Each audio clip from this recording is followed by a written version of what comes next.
अस्सलाम वालेकुम नाज़रीन, प्रोग्राम टैक्स के साथ मैं अफजल अयूबी। नाज़रीन, बजट 2021 और 22 में नए टैक्सेस लगाए जाएंगे या नहीं? अगर नए टैक्स लगते हैं तो स्पेस कहाँ मौजूद है? इस बार IMF का गलबा होगा या वज़ीर ख़जाना शौकत तरीन साहब जो कह रहे हैं इस दफ़ा नए टैक्स नहीं लगाए जाएंगे, जीत किसकी होगी? नाज़रीन, इससे पहले कि मैं अपनी गुफ्तगू का आगाज़ करूँ, माहिरीन इस हवाले से क्या कहते हैं उनकी राय जान। इस वक्त गवर्नमेंट जो है वो बजट बनाने में लगी हुई है, जिसमें अगले साल के लिए जो भी टारगेट सेट होने हैं, जो आपके फाइनेंस बिल्स आने हैं, उसके अंदर जो टैक्सेशन लगनी है या आपके जो भी रेवेन्यू है और एक्सपेंडिचर का एस्टीमेट है वो गवर्नमेंट लगा रही है। तो इसकी बेसिस पे जो आपकी आगे इकानमी है उसने बूस्ट करना है, इकोनॉमिक डेवलपमेंट के प्लान बनने हैं। इसके अंदर जितने भी आपके एक्सपेंडिचर्स हैं, करंट एक्सपेंडिचर हैं और जो आपके जितने भी आने वाले साल के लिए फिजिकल पॉलिसीज़ हैं वो इस बजट में पेश होंगी। तो हमारा इसमें थोड़ा सा इसका जो टॉपिक है, हम थोड़ा टैक्सेशन है उसके हवाले से इसको देखेंगे। एक तो हमारा जो है वो देखना है कि हमारी रियल GDP क्या है, और जो टैक्सेशन है वो GDP के हिसाब से होनी चाहिए कि जिस सेक्टर का GDP में जितना शेयर है वो उसके हिसाब से उसको टैक्सेशन की जाए। और हम इसको दो हिस्सों में देखेंगे। एक तो है हमारा ब्रॉडिंग या टैक्स बेस का प्रॉब्लम, दूसरा है हमारा जो एग्जिस्टिंग टैक्सेशन सिस्टम है उसको कैसे बेहतर किया जा सकता है। अगर हम ब्रॉडिंग और टैक्स बेस को देखते हैं तो ब्रॉडिंग टैक्स बेस के लिए हमें डिफरेंट मेजर्स लेने की ज़रूरत है। इसमें हमें एक स्कीम है कि हम जितने हमारे बैंक्स हैं, बैंकों से डाटा लिए जाए और उन लोगों का डाटा लिए जाए जो ऑलरेडी टैक्स नेट में नहीं है। हम वो करते हैं कि जो ऑलरेडी टैक्स नेट में होते हैं उन्हीं का डाटा उठाते हैं, उन्हीं को दोबारा स्क्यूज करना शुरू जाते हैं। इससे हैरासमेंट फैलती है। हमें ये देखना है कि वो लोग जो कि टैक्स नेट में नहीं हैं उनका डाटा लिया जाए। आप रेवेन्यू डिपार्टमेंट से डाटा लें जहाँ पे लोग बहुत जो प्रॉपर्टीज़ ट्रांसफ़र हो रही हैं, खरीदी जा रही हैं, बैंकों के अंदर ट्रांजैक्शन हो रही हैं, उनका डाटा लें।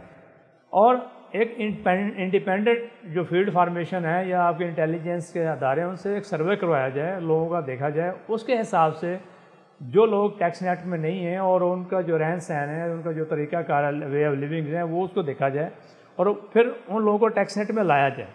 और जो ऑलरेडी टैक्स पेयर है जो इस वक्त टैक्स नेट में आ चुका है उसको थोड़ा रिलीफ दिया जाए, उसको रिलैक्स किया जाए। हमारा ये प्रॉब्लम है कि हम उसी बंदे को टैक्स स्क्वीज़ किए जा रहे हैं जो ऑलरेडी टैक्स नेट में है, और जिस वजह से लोग टैक्स में आने से घबराते हैं और ये डिस्करेज होते हैं लोग। हमें लोगों को इनकरेज करना है कि जो बंदा टैक्स नेट में आ गया है उसको किसी ने कुछ नहीं कहना, किसी ने नहीं उससे पूछना। जो वो पे कर रहा है वो गवर्नमेंट उसको ऑनर कर रही है। हाँ, वो बंदा जो टैक्स नेट में नहीं है, गवर्नमेंट को कुछ भी पे नहीं कर रहा, उसकी ये जो पाकिस्तानी होने का नाज है, एक नेशनल रिस्पॉन्सिबिलिटी है कि वो टैक्स दे, तो उसको टैक्स नेट में लाया जाए और उससे टैक्स कलेक्ट किया जाए।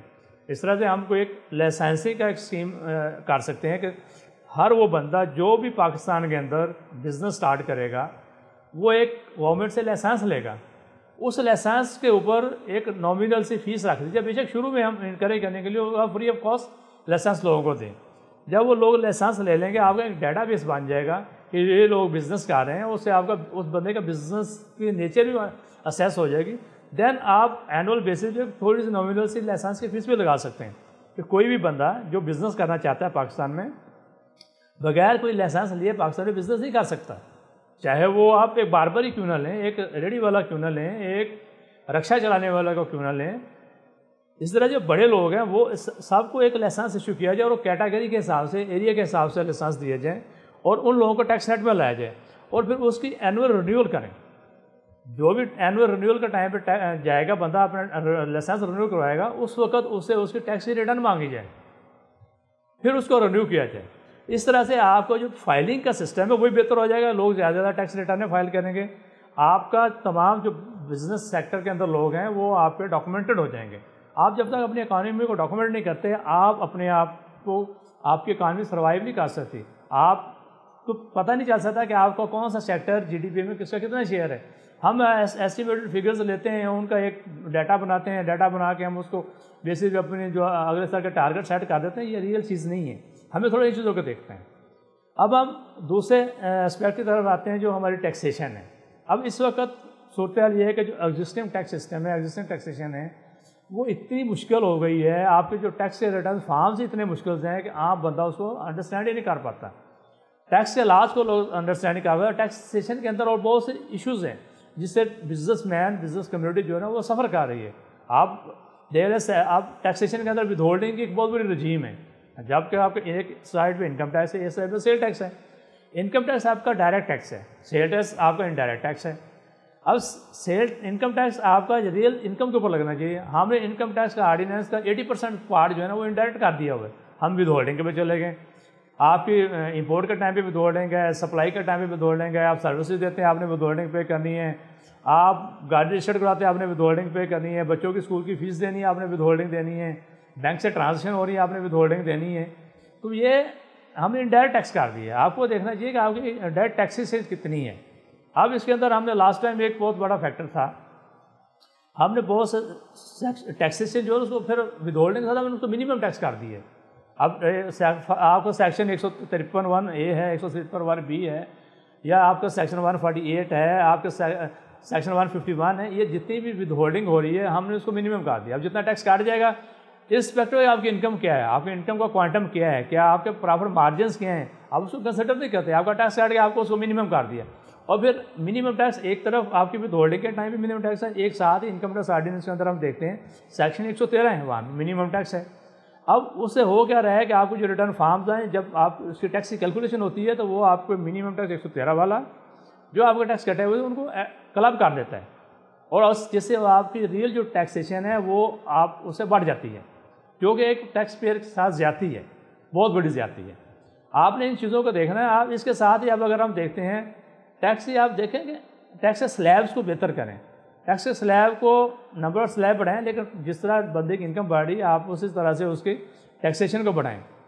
सैलरी के लिए टैक्सेशन है उसको मज़ीद रिलीफ देने की ज़रूरत है। आपने उसकी मिनिमम लिमिट 6 लाख रखी, उसको इन्हांस करने की ज़रूरत है, आप उसको 8 लाख पे लेके जाएं।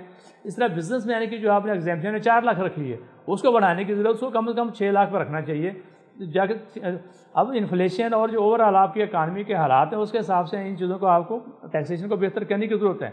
फिर आपकी जो फील्ड फार्मेशन है उनको बेहतर करने की ज़रूरत है, उनकी ट्रेनिंग की ज़रूरत है। जब तक आप उनको प्रॉपर ट्रेन नहीं करेंगे, आप आईटी सिस्टम के ऊपर जा रहे हैं, आपके बहुत से लोग उनको कंप्यूटर इस्तेमाल करना नहीं आता, जो फील्ड फार्मेशन में बैठे हुए उनको पता ही नहीं। आपने टेक्नोलॉजी तो ले हैं, आपने अपीलों के सिस्टम को ऑनलाइन कर दिया, लेकिन आप लोगों को अभी सिस्टम इस्तेमाल करना ही नहीं आता, पता ही नहीं है, जिस वजह से उसके अलावा आपका बिजनेस कम्युनिटी के अंदर भी लोग इतने लिटरेट नहीं हैं। आप दोनों चीज़ों को साथ लेके चले। आपने नोटिस को ऑनलाइन कर दिया हुआ कि आप नोटिस ऑनलाइन देंगे वो सर्विस कंसिडर होगा। अब बहुत से हमारे ऐसे बिजनेस के लोग हैं जो बेचारे को पता ही नहीं, कंप्यूटर नहीं चलाना आता, वो कहाँ नोटिस देखेगा, कहाँ ईमेल देखेगा। आपको टेक्नोलॉजी को जरूर इस्तेमाल करें, लेकिन टेक्नोलॉजी के साथ साथ जो आपके नोटिस के ऑर्डर की सर्विस का मैकेनिज्म है वो मैनुअल भी साथ रखें, ताकि बंदे के पास अब यहाँ हो ये रहा है कि आपने ऑर्डर सिस्टम में पास कर देते हैं, सिस्टम में पड़ा है, वो एक बिजनेसमैन बेचारा है उसको पता ही नहीं, ना उसने कभी ईमेल इस्तेमाल की है, ना उसके मोबाइल ऐसा है कि जिसके ऊपर वो ईमेल चेक कर सकता है, ना वो आयरस को डेली जाके देख सकता है। तो ऑर्डर का टाइम ही लैप्स हो जाता है, आपका अपील के टाइम गुजर जाते हैं, और इससे फील्ड फार्मेशन उसको मिस यूज़ कर रहे हैं। वो बड़े बड़े आर्डर्स करके बड़ी बड़ी डिमांड क्रिएट करती हैं, करके आर्डर सिस्टम में डाल देती हैं, और उसका 30 दिन के बाद रिकवरी प्रोसीडिंग स्टार्ट कर देती हैं। अब हैरानगी की बात यह है कि फील्ड फार्मेशन जो रिकवरी का नोटिस है वो तो टैक्स पेयर को डायरेक्ट सर्विस कर देता है, कोरियर कर देता है, डाक से भेज देता है, लेकिन आर्डर डाक से नहीं भेजता। कहता है ये आर्डर चूँकि सर्विस में हमने देना, सिस्टम में देना, सिस्टम में दे दिया, लेकिन फिर रिकवरी का नोटिस क्यों आपको उसको कोरियर किया जाता है। मतलब दोनों चीज़ों को देखें, जहाँ पे तो टैक्स डिपार्टमेंट को अपना बेनिफिट नजर आता है वो कोरियर भी कर देते हैं, सारा कुछ कर देते हैं, अदरवाइज आप उसको सिस्टम में ही रख देते हैं। इन सारी चीज़ों को हमें देखने की जरूरत है। इसे सेल टैक्स के अंदर हम देखते हैं सेक्शन 73 एक बहुत बड़ा प्रॉब्लम है। आप कहते हैं ये बैंकिंग चैनल से ट्रांजेक्शन करें, अब वहाँ पे जहाँ पे एक्सचेंज ऑफ गुड्स हो रही हैं वहाँ सेक्शन 73 कहाँ, उसकी कंप्लाइंस कैसे पॉसिबल है कि आपने गुड्स देनी है, गुड्स के अगेंस्ट गुड्स ले लेनी है। तो अब आपका जो डिपार्टमेंट है वो कहते नहीं आपने बैंक से पैसे नहीं किए, आपके इनपुट डिसअलाउ और एक केसेस बना देता है। आपने वो एक्सचेंज ऑफ गुड्स को भी कैटर करना चाहिए उस सेक्शन के अंदर, ताकि वो लोगों को आप बेहतर से बेहतर रिलीफ दें। आप जितना टैक्सेशन को आसान करेंगे, आपका सेल रिटर्न का फॉर्म है उसमें इतने सारे एनेक्चर हैं जो इररेलेवेंट है, जिनकी ज़रूरत ही नहीं है। एनेक्चर एफ है, एनेक्चर एच है, और बेशुमार है, एनेक्चर जे है, आई है। तो आप साहब को देखें कि क्या चीज़ें हैं। इस तरह से रिटर्न फॉर्म हर सूबे का अपना फॉर्म है। बिज़नेस कम्युनिटी की ईज़ के लिए, बिज़नेस कम्युनिटी की आसानी के लिए हमें चाहिए कि हम एक ही सिंगल रिटर्न फॉर्म पे चले जाएं, तमाम सूबों का एक ही रिटर्न फॉर्म फाइल हो, और उस रिटर्न फॉर्म को आपस में जो सूबे हैं या फेडरेशन है वो आपस में बैठ के डिसाइड करें अपनी रेवेन्यू शेयरों को आपस में कैसे उन्हें शेयर करना है, आप वो चीज़ों को कैसे देखना, उन चीज़ों को उस तरह से मॉनिटर करें। बिजनेस कम्युनिटी को रिलीफ दें, doing a business, cost of doing a business को कम से कम करें। हमारे यहाँ ये है कि कॉस्ट ऑफ डूइंग बिजनेस हम लोगों की बढ़ाते जा रहे हैं। कंप्लाइंस कॉस्ट इतनी हो चुकी हुई है कि एक बिजनेसमैन, जो छोटा बिजनेसमैन है, उसको भी कोई ना कोई अपने कंप्लाइंस के लिए बंदा रखना पड़ रहा है, और अगर नहीं रखता तो वो इतनी बड़ी हैवी डिमांड ऑर्डर्स हो जाते हैं कि वो बंदा परेशान होता है। तो हमें ओवरऑल चीज़ों को देखना है। एक तरफ हमें ब्रॉडिंग ऑफ टैक्स बेस को देखना है, एक हमारे टैक्सेशन सिस्टम को देखना है। अपने जो रेवेन्यू डिपार्टमेंट के लोग हैं उनको ट्रेनिंग की जरूरत है कि लोगों के अंदर हैरासमेंट जो है ना कम से कम पैदा की जाए। अब वो लोग जो टैक्स नेट में नहीं है उनको टैक्स नेट में लाएं, उनकी नेशनल रिस्पॉन्सिबिलिटी कि वो टैक्स दें। गवर्नमेंट को टैक्स देंगे तो गवर्नमेंट हमें कुछ दे सकती है। तो हमें इस तरह से साथ साथ हमें देखना है, जब हम बजट बना रहे हैं तो गवर्नमेंट अपने एक्सपेंडिचर को भी देखे। वो एक्सपेंडिचर जो कि हमारा कम कर सकते हैं, गवर्नमेंट को अपना एक्सपेंडिचर कम करना चाहिए। हम टैक्सेशन का बोझ तो बढ़ाते जा रहे हैं, लेकिन हमें वो जो जितना टैक्सेशन कलेक्शन हो रही है हमें उसको डेवलपमेंट के ऊपर लगाना है, इंस्टेड कि हम उसको सारे अपने करंट एक्सपेंडिचर में यूटिलाइज़ कर लें और उसके बाद जो डेवलपमेंट के लिए बचते हैं हमारे पास कुछ नहीं है। तो हमें इन सारी चीज़ों को, ओवरऑल बजट को बनाते हुए हमें इन सारी चीज़ों को ध्यान में रखना है।